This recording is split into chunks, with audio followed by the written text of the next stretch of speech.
In today's video, I'm showing you guys what it would sound like if Bnyx produced PLUGGNB for artists like Summrs. I've been watching a bunch of Bnyx streams for the past couple of months now, and he's constantly trying to find a new genre to tap into. But regardless of what genre he does, he always has his style. And with watching his stream, I've picked up on a bunch of tips and tricks that he does. The first one I'll be covering is how Bnyx takes one sound and he's able to use it for the entire loop, and he does this by flipping his own loops. The second one I'll be going over is how Bnyx creates his top line drums, and the third one is how he uses automation to keep his beats unique. Before we get into it though, be sure to leave a like and a comment if you guys are enjoying this content, and if you want this project's FLP as well as all our other videos FLPs and a bunch of exclusive loops each month, be sure to check out our membership system in the description. So starting off, if you guys have seen any of our previous Bnyx videos, I go over this Bnyx formula where he basically takes a bunch of different sounds to make single chords to form a full chord progression, but with this method it's kind of reverse engineering it. So the one and only VST that I used for this loop was Harmer, and the preset I chose was Space Bass Nucleon.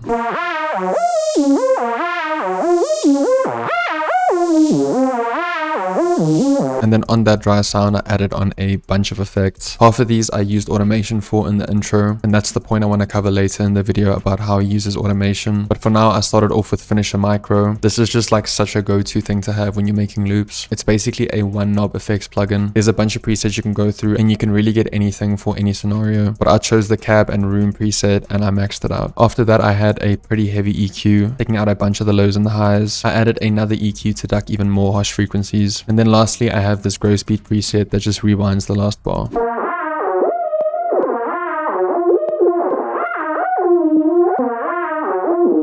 And now moving on to the other melodic side of the loop, I basically printed out this Harmer MIDI into audio. Then I basically reversed the audio and I added this grow speed preset on, as well as some distortion. Another instance of Finisher Micro, but this time I took the flanger preset, and then I had these two EQs as well.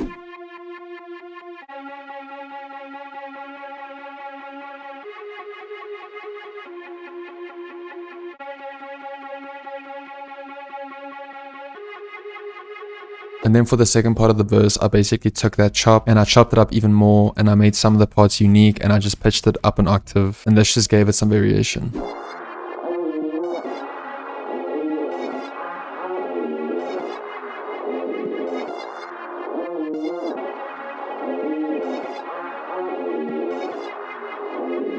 And that is literally everything for the loop. I know it sounds super bare bones, but everything's gonna make sense as soon as the drums come in. So to start off with the drums, I had this 808, and like most Bnyx beats, there's a bunch of different 808s involved. So I started off with this NYC 808, and on top of that I had a growler 808.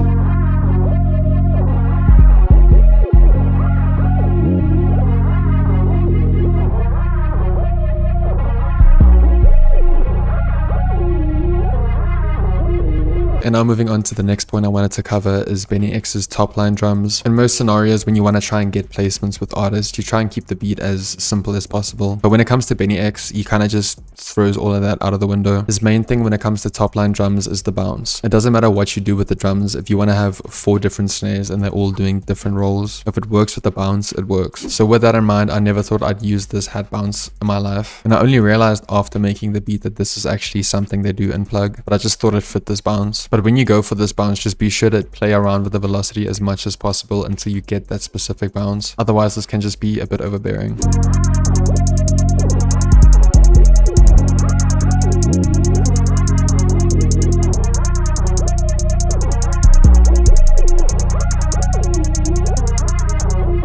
And moving on to my snares and claps, I have a main snare sound that just hits on the 2 and 4. Then I have this clap that I layer on the 2s and 4s with the snare, but I also use it as a bunch of off claps in the beat. And then lastly, I had this snare that I just use for rolls.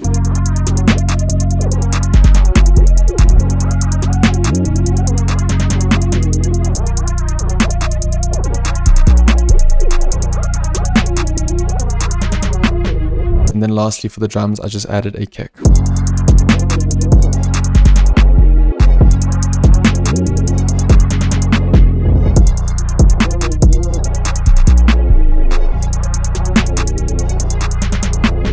And now moving on to the second part of the beat, I had to change up the hats a bit, and I also changed out the 808 sound for a more bouncier and shorter 808.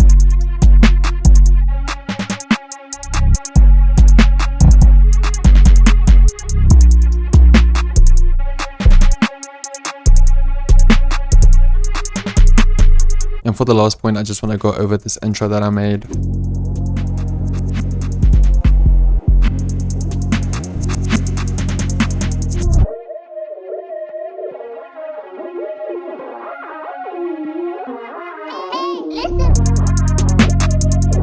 So as you can see, I have a bunch of plugins automated here, and I'm showing you guys this because I feel a lot of people are kind of just too lazy to do automations. By not using automation, you are capping yourself in so many ways because you can literally automate anything. But I started by adding on and automating this halftime. After that, I added on another finisher micro, and this is the infinity preset. On top of that, I added on another instance of it, and this is the big hair preset. And then lastly, I just added on this EQ. And all 5 of these plugins, I literally just right clicked here on the side and automated it. And like I said, I just used it for the intro, but you can literally just bring it in and out of the beat whenever you want, and this just adds so much character and depth to your beats. But that is everything for the beat. I hope you guys enjoyed. Once again, be sure to leave a like and a comment, and if you guys want to get this FLP as well as any of our other videos FLPs and a bunch of exclusive loops each month, be sure to check out our membership system in the description. I think it's like $5 a month and you guys get all of that, so definitely worth checking it out. Thanks again, and I'll see you guys in the next one.